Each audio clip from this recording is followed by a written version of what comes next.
Alright. This call is now being recorded.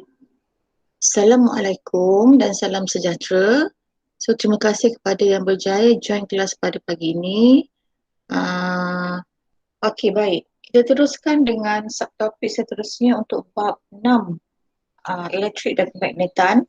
So, hari ini kita berfokus kepada apa-apa saja komponen keselamatan yang terlibat dalam sistem pendawaian di rumah.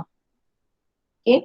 So pagi ni dua objektif yang kita nak capai, iaitu yang pertama, kita nak kenal pasti apakah alat-alat ataupun komponen keselamatan dalam sistem pendawaian di rumah. Okey. Dan yang kedua, macam mana kita nak jaga ataupun apakah langkah-langkah keselamatan yang perlu kita ambil kira. Okey, sekiranya nak jaga kita punya rumah lah daripada sebarang kemudaratan ataupun kemalangan berlaku. Okey, so kita sama-sama lihat dalam teks.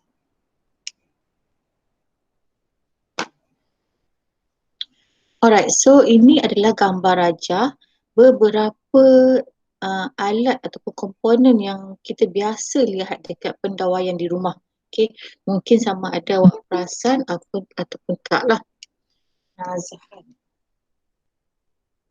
Okay, gambar yang pertama, Swiss. Okay, gambar Swiss, contohnya kalau berlakunya macam blackout dekat rumah. Okay, kalau berlakunya blackout dekat rumah, apa awak akan buat biasanya?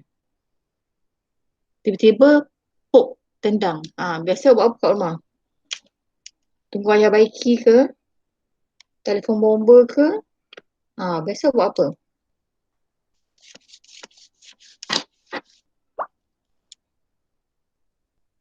Ada ke tak ada pelajaran kelas cikgu ni? Biasa kalau rumah blackout, kita buat apa?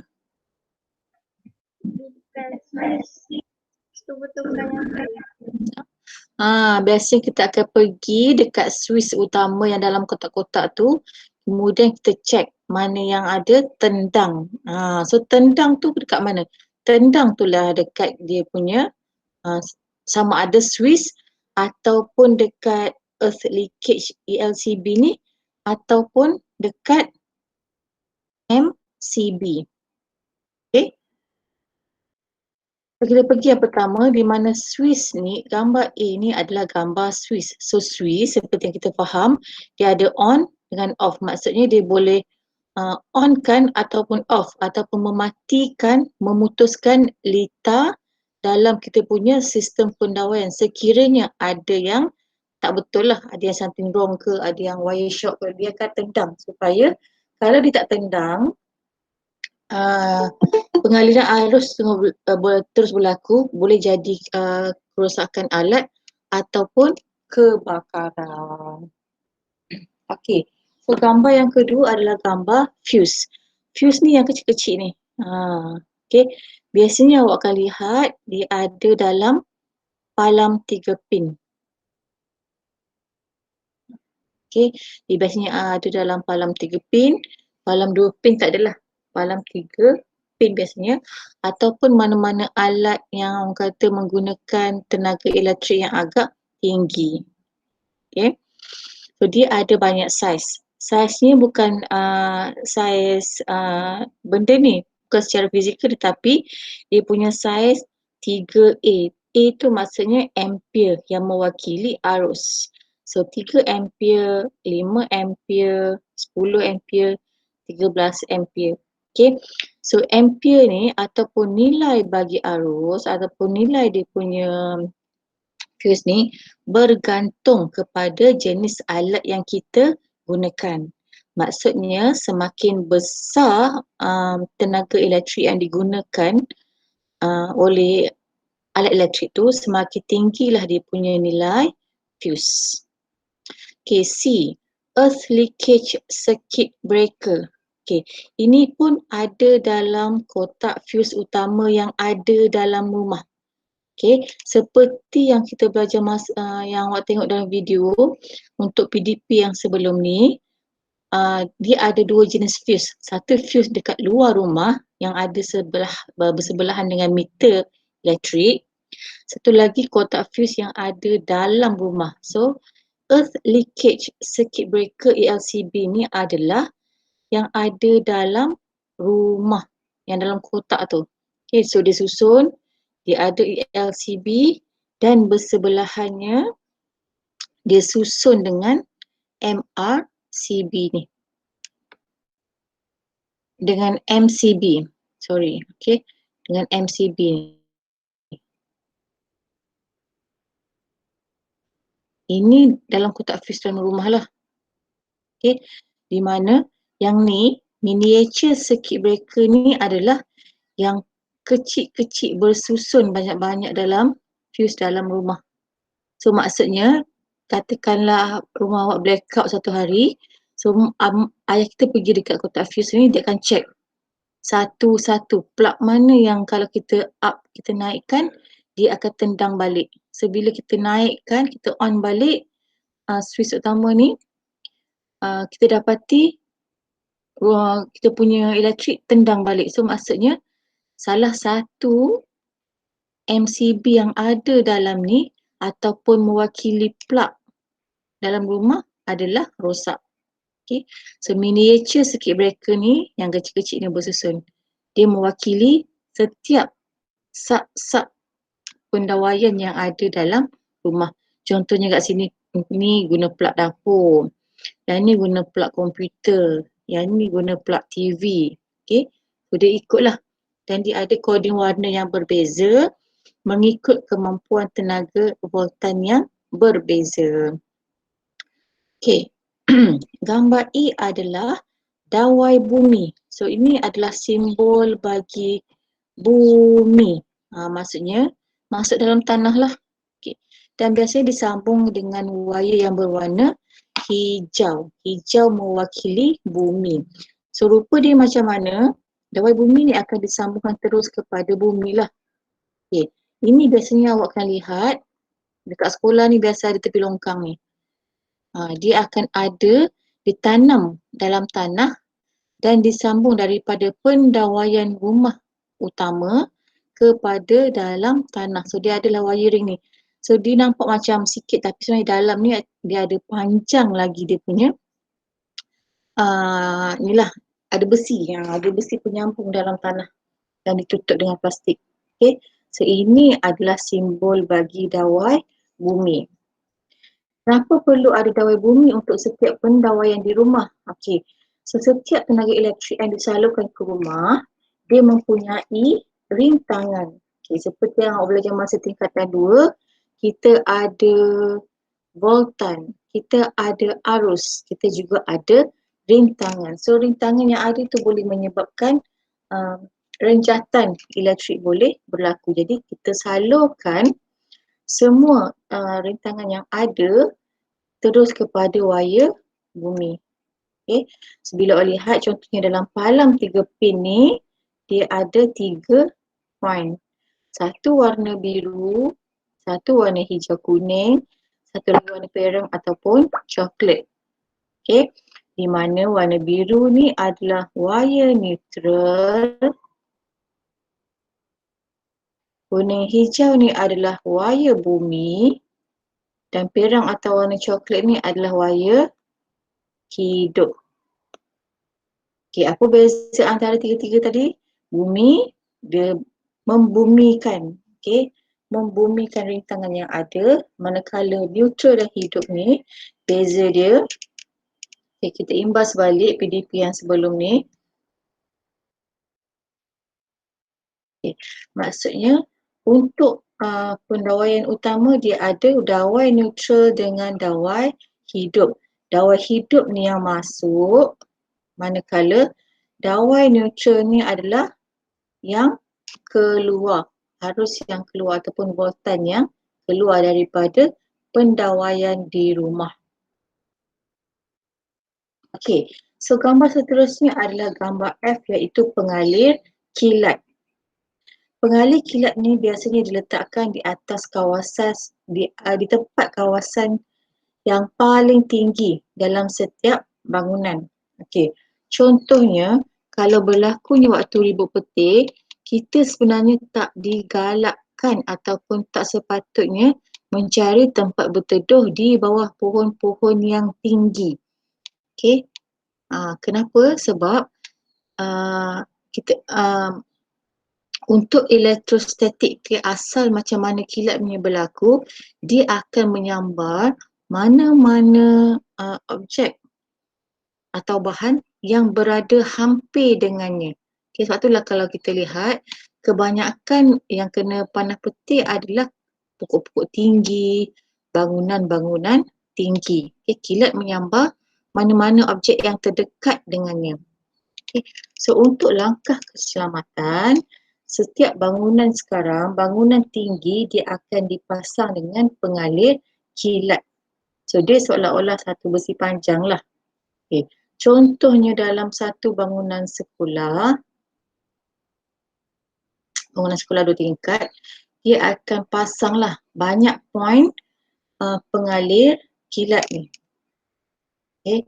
Dia letak pengalir kilat ni di mana apabila ada kilat yang menyambar, dia tak akan menyambar keseluruhan bangunan, tapi dia akan menyambar pengalir kilat ni sahaja.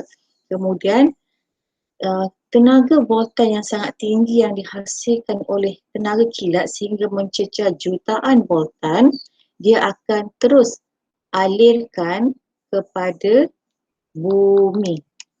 Dia adalah wire dia disambung, bukan saja-saja besi lah. Dia ada wire dia macam dalam gambar raja tadi. Dia terus salur dekat bumi. Bagi menghilangkan atau ataupun menyahcaskan segala tenaga-tenaga ataupun voltan ataupun elektrostatik yang ada pada kilat ni. Okay. Contoh kalau awak ada pernah terdengar, pernah tengok kalau orang tu kena sambar petir dalam voltan yang rendah. Okey, cara bila kena sambar petir, badan kita akan dipenuhi dengan cas-cas elektrostatik yang sangat-sangat tinggi. Jadi kita nak dischargekan, kita kena tanam badan orang yang kena petir tu, orang panas petir tu dengan tanah. So itu salah satu cara kita nak membumikan ataupun bukan mengebumikan tapi membumikan ataupun menyahcaskan segala tenaga elektrostatik yang ada yang telah dihasilkan oleh kilat tadi. Okay, itu fungsi dia, pengalir kilat. Kalau tak ada ni, kemungkinan kalau ada petir, kilat, bangunan ini boleh terbakar ataupun rosak. Dia akan sambar direct kepada bangunan itu sendiri. Alright. Ini adalah beberapa komponen keselamatan yang dipasang di sistem pendawaian di rumah. Okay, kita pergi kepada komponen yang paling utama yang perlu ada dalam komponen keselamatan di rumah yang kita namakan sebagai fuse. So fuse tadi bila kita tengok dia dalam bentuk macam kaca ni je. Okay, saiz dia merujuk kepada jumlah ampere ataupun arus. Okay, so dia punya struktur binaan dia, kedua-dua belah kanan dan kiri mempunyai penutup sesentuh logam. Dia ada cover lah, dia ada cover yang diperbuat daripada logam. Soalannya, kenapa logam? Okay, logam sebab dia merupakan konduktor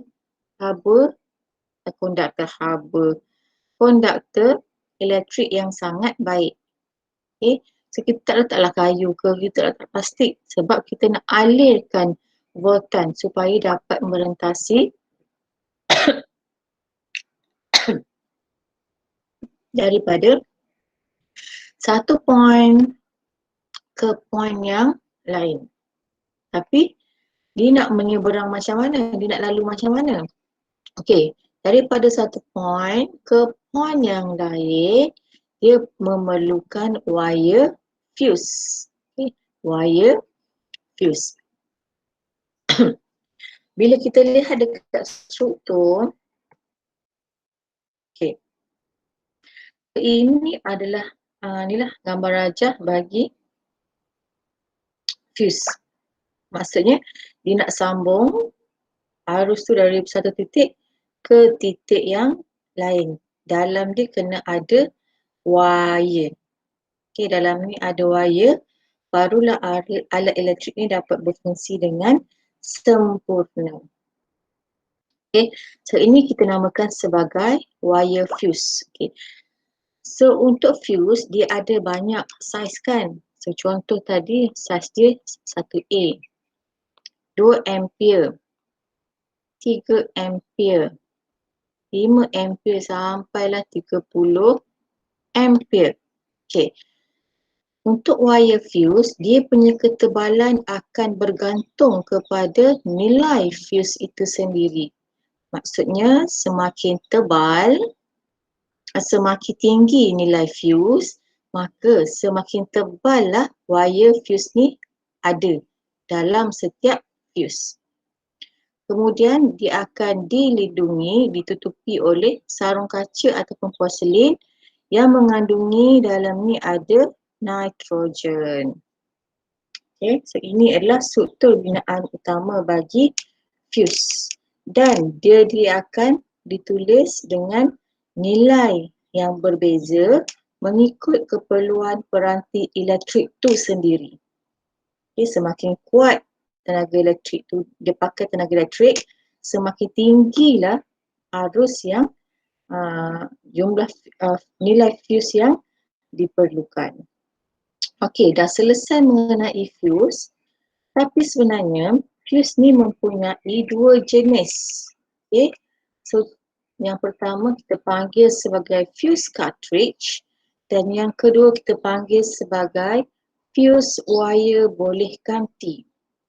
Okey, contohnya macam kita beli printer lah. Satu, printer yang boleh refill dia punya ink, kita boleh isi balik, kita beli dark white dekat luar, kita boleh refill ink. Satu lagi printer yang awak kena beli dark white yang dah ada dalam ni. So ini kita panggil cartridge lah. Begitu juga dengan fuse. So fuse ada fuse cartridge dan juga fuse wire boleh ganti. Okey. Contoh yang pertama, fuse cartridge maksudnya benda ni kita pakai buang. Maksud pakai buang, apabila fuse ni dah rosak, kita akan buang, beli barulah. Okay. Sebiji ni, seketul. Sama juga dengan kalau beli printer tadi kan, ink printer tadi, kita nak tukar dark white printer, kita tukar sekali dengan dia punya bekas-bekas ni. Okay. So bila dia rosak, kita tukar sekali, kita ambil baru. Ini jenis pakai buang. Yang kedua, fuse wire boleh ganti. Okey, yang dekat sini tapak dia ada. Kita cuma perlu tukar wire dia sahaja apabila fuse ni rosak. Bezanya, yang fuse wire boleh ganti ada dekat luar rumah. Okey, dekat luar rumah lepas ni awak boleh tengok kita ada meter elektrik. Okey, nak ukur berapa jumlah voltan yang kita gunakan. Okey, sebelah meter dia ada fuse utama. Sebelah fuse dia ada, sebelah meter ni lah dia ada fuse utama. Okay. Yang ni lah kalau yang fuse dalam rumah awak dah tolak, dah check semua, tak boleh juga baiki. So dia akan rujuk kepada kita, mungkin ayah kita akan call pihak TNB untuk check apa masalah dengan kita punya wiring dekat rumah. Okay. So orang TNB lah biasanya yang akan ambil alih untuk tukar wire fuse yang ada dekat luar rumah ni. So ini bukan bidang kuasa kita lah. Ini bidang kuasa kerja abang-abang TNB. Okay, ini ada dekat luar. Kalau yang fuse cartridge ni biasanya ada dekat bahagian palam 3 pin yang kita guna dalam rumah. Okay, yang ada dalam alat-alat elektrik di rumah. Okay, jelas beza di antara fuse cartridge dan juga fuse wire boleh ganti. Okay, kenapa perlu adanya fuse ni sebenarnya? Okay, so fuse ni dia punya binaan adalah bila kita tengok mesti ada wire. Ni ada wire, yang ni pun ada wire. Okay, sebab dia berfungsi untuk mengawal pengaliran arus dalam kita punya sistem pendawaian. Okay, in case kalau pernah terjadi dekat rumah kita pakai pemanas air, kita masak air. Biasa masak air, okay, air jadi panas, tapi suatu hari kita rasa macam kita punya plug tu panas. Tiba-tiba air tak boleh masak. Kemudian ataupun ada tengah tengok TV, tengah main laptop ke, tiba-tiba kita dapat kita punya elektrik tendang ataupun blackout. Okay, blackout, tendang ataupun tiba-tiba elektrik tak boleh, kita punya plug tak boleh buka, disebabkan adanya pengaliran arus yang berlebihan. Okay, so bila ada arus yang berlebihan disebabkan penggunaan tenaga elektrik yang tidak terkawal, okay, kita akan rasa plug tu panas. Panas itulah dia akan merujuk kepada bila panas dia akan efek dekat kita punya fuse. So bila panas, besi ni dia halus je. Okay, so dia akan lama-lama bagi efek kepada wire ni. Dia panas, kemudian apabila terlalu berlebihan arus yang lalu, arus lalu sini ni, pergi balik. Bila dah overheat, dah panas sangat, dia akan melebur, dia cair, lepas dia melebur, putuslah. So bila terputus wire fuse ni, maka maksudnya elektrik tak boleh lalu lah. Tak ada voltan ataupun tak ada arus yang mengalir dalam setiap alat elektrik. Itu yang menyebabkan kita punya alat elektrik tiba-tiba tak boleh on. Okay, sebab antara sebabnya ni lah, sebab dia punya fuse dah terputus wire dia disebabkan oleh arus berlebihan. Okay. Penentuan nilai arus. Okey. So kita tadi, cikgu dah cakap tadi dia ada banyak saiz lah. 1 ampere sampailah ke 30 ampere. Okey.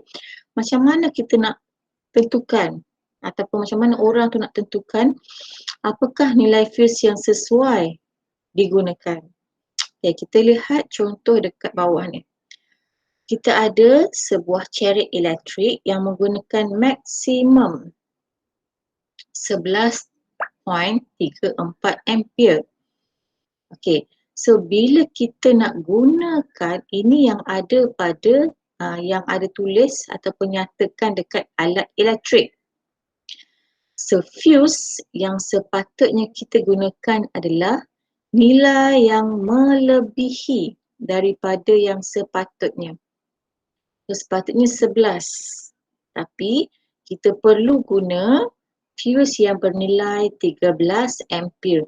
Okay, lebih tinggi daripada nilai yang sepatutnya.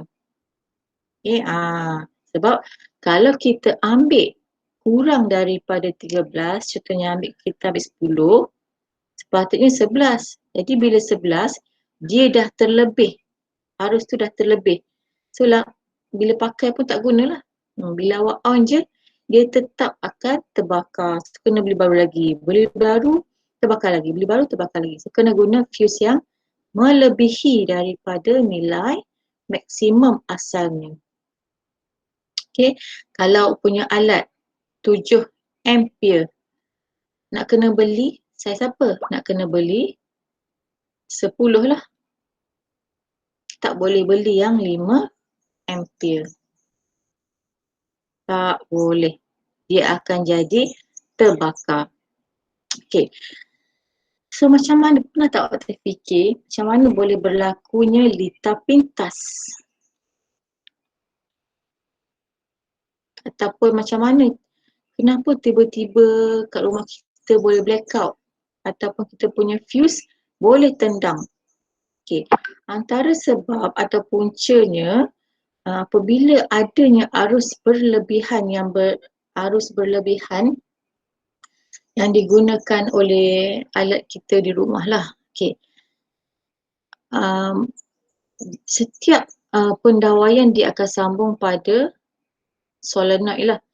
Ataupun gelung dawai ni, kemudian dia ada magnet, dia akan sambung dekat magnet dan dia ada seolah-olah macam switch lah. So apabila kita punya pendawaian dalam rumah tu dia terlebih panas, maka dia akan bagi efek pada pendawaian ni untuk memutuskan litar yang ada dalam kita punya kotak fuse. Itu yang dibuat jadi tendang. Sebab dia panas lah.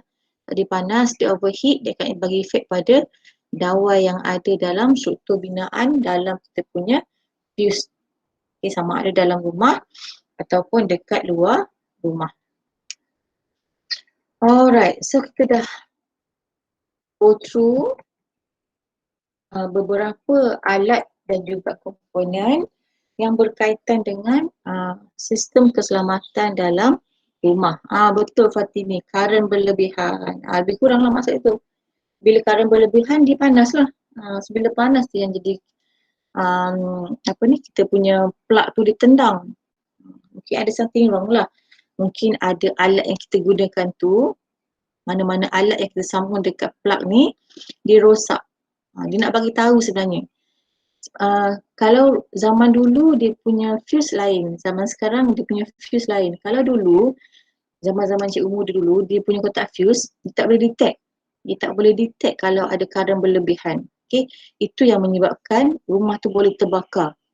Sebab dia tak boleh detect apabila ada karen berlebihan, so dia boleh terbakar lah. Efek daripada litar pintas ni, dia punya api sangat-sangat cepat berbanding awak guna api biasa daripada lighter ke daripada dapur. Dia lagi cepat terbakar daripada api biasa. Itu yang bahayanya. Tengah tidur rumah terbakar. Mana kita sedar kan? Sebab dia tak berbunyi pun. Okay. So kita lihat gambar rajah dalam ni.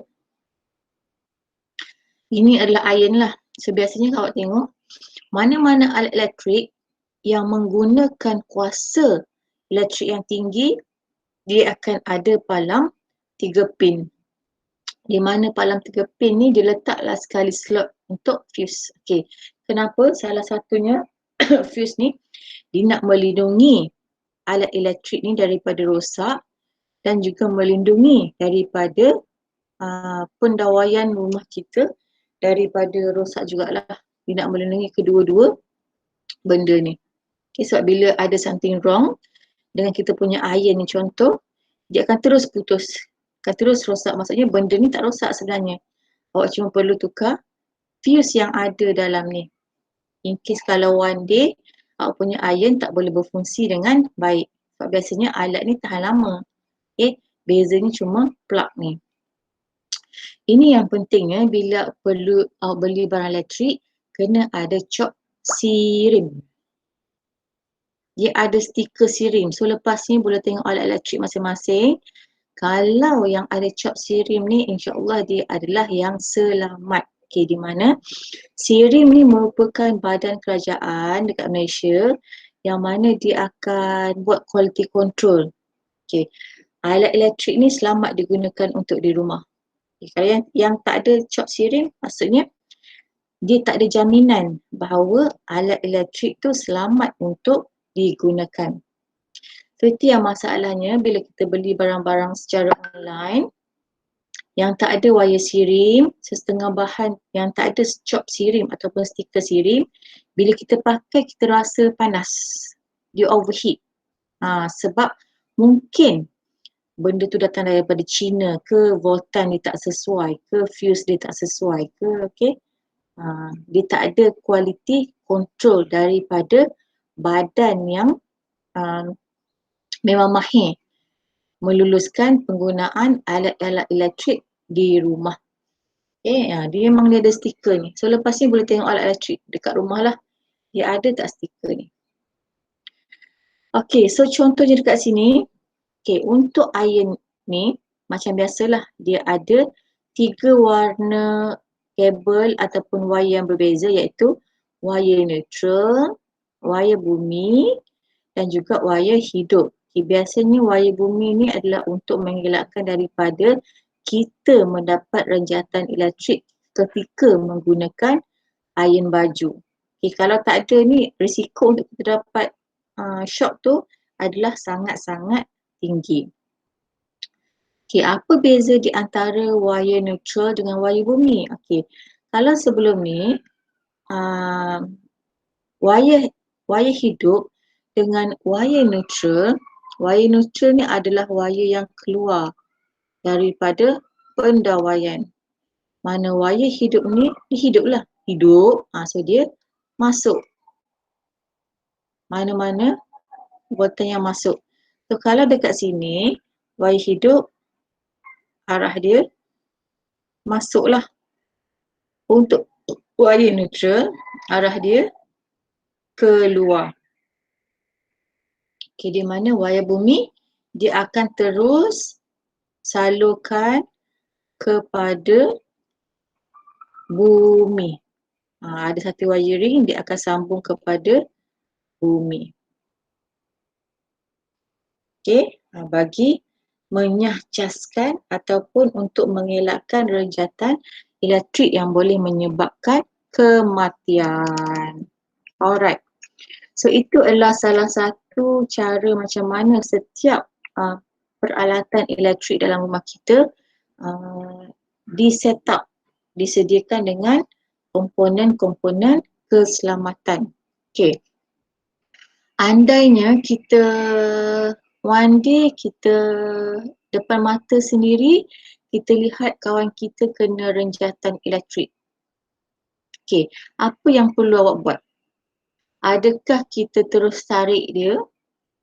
Ataupun adakah kita akan call ambulans dulu biar je dia kena renjatan elektrik gitu? Apa yang perlu awak lakukan sekiranya awak lihat ada mangsa yang terkena renjatan elektrik depan mata? Apa yang awak perlu buat? Selamatkan diri. Awak lari dulu? Tak adalah. So, apa nak buat? Biarkan je? Biar je lah kan. Dah ajar dah macam mana. Ajar dah sampai. Cara dia macam mana? Kalau tengok kawan awak kena renjatan elektrik, manalah tahu kan dia nakal sangat. Saja usik ni sekali kena.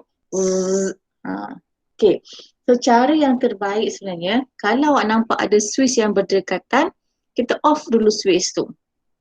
Untuk mematikan pengaliran elektrik. Tapi tak boleh pegang. Awak tak boleh pegang mangsa yang kena renjatan elektrik.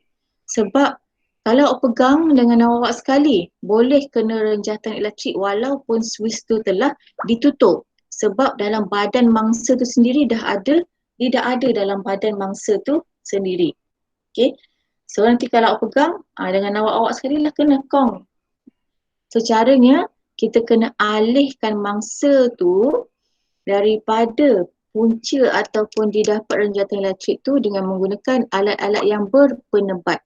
Contoh, ada kayu ke, ada penyapu ke dekat tepi, awak alihkan dia. Awak larikan dia daripada tempat tu dengan guna kayu. Usik lah. Walaupun nampak macam kasar sikit kan, nampak macam apa dia ni. Kemudian kalau awak kebetulan pakai kasut getah, bukan slipper lah, nanti slipper tercampur slipper bahaya juga. Kalau kita pakai kasut kemas tu, kasut yang beralas getah, kita alihkan dia dengan kaki. Sebab antara alat-alat penebat ni contohnya getah, plastik, kayu, dia tak boleh mengalirkan, dia bukanlah konduktor elektrik yang baik. So, dia tak boleh masuklah dalam badan kita. Okay?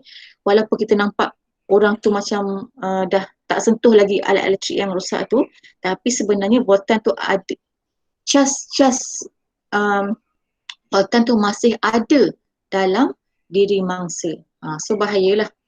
Kena biar dulu alihkan daripada tempat, kemudian baru kita call ambulans. Okay, itu adalah salah satu cara bagi menyelamatkan mangsa daripada renjatan elektrik. Okay. Antara cara lain dekat rumah, macam mana kita nak pastikan bahawa keselamatan kita terjamin semasa menggunakan peralatan elektrik? Okay. Salah satu caranya, jangan sesekali menggunakan alat elektrik ketika tangan kita basah. Kenapa? Sebab air itu merupakan konduktor elektrik yang sangat baik. Dia boleh daripada elektrik, aku guna tekan plug ke, onkan plug ke, okay? Onkan plug, lepas tu dia boleh masuk melalui air, kena pada badan kita. Sepun sama, boleh menyebabkan kesan renjatan elektrik. Okay? Salah satu yang paling utama, jangan sesekali gunakan alat elektrik ketika tangan masih basah. Okay, ada soalan setakat ni? Tak ada. Tak ada. So cikgu harap semua faham. Selepas habis kelas ni, cikgu nak awak cubalah tengok balik dekat plug yang dalam rumah tu macam mana rupa dia. Okay, apa beza MCB, apa beza ELB. Kalau ada alat-alat rosak, cuba awak buka balik plug tu, tengok dalam tu ada fuse tak. Berapa nilai fuse dia. Okay, lepas ni boleh explore lah. Alright, so kita dah habis, cikgu dah habis bagi penerangan mengenai komponen dan juga cara-cara keselamatan. Jadi nak test. Okay, untuk kita uji kita punya pemahaman. Kejap ya, cikgu stop dulu.